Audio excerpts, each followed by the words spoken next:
In Memory of W.B. Yeats by W.H. Auden.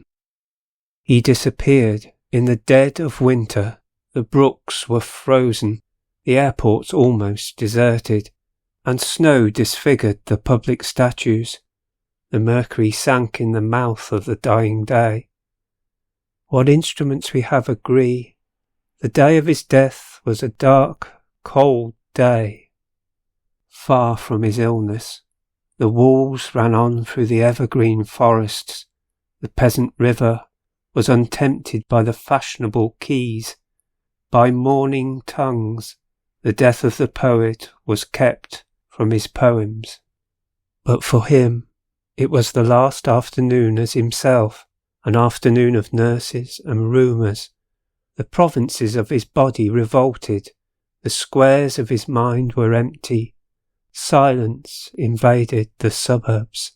The current of his feeling failed. He became his admirers.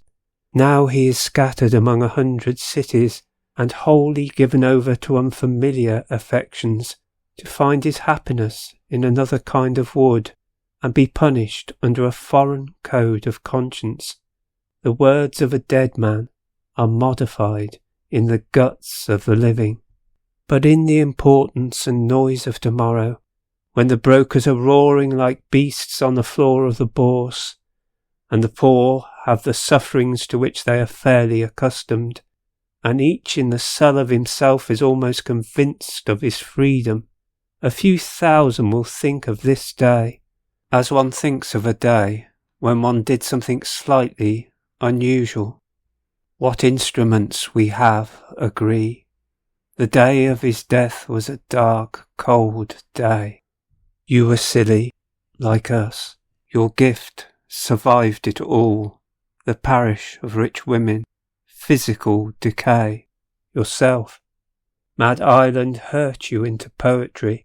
Now Island has her madness and her weather still.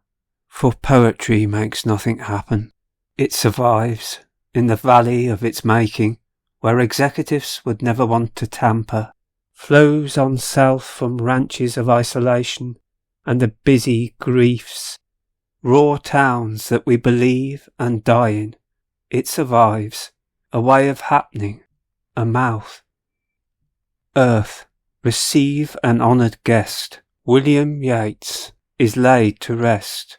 Let the Irish vessel lie, emptied of its poetry.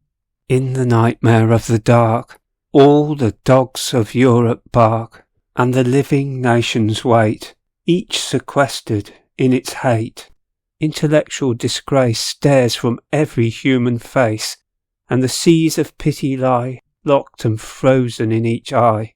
Follow, poet, follow right to the bottom of the night. With your unconstraining voice still persuade us to rejoice. With the farming of a verse, make a vineyard of the curse. Sing of human unsuccess, in a rapture of distress. In the deserts of the heart, let the healing fountain start. In the prison of his days, teach the free man how to praise.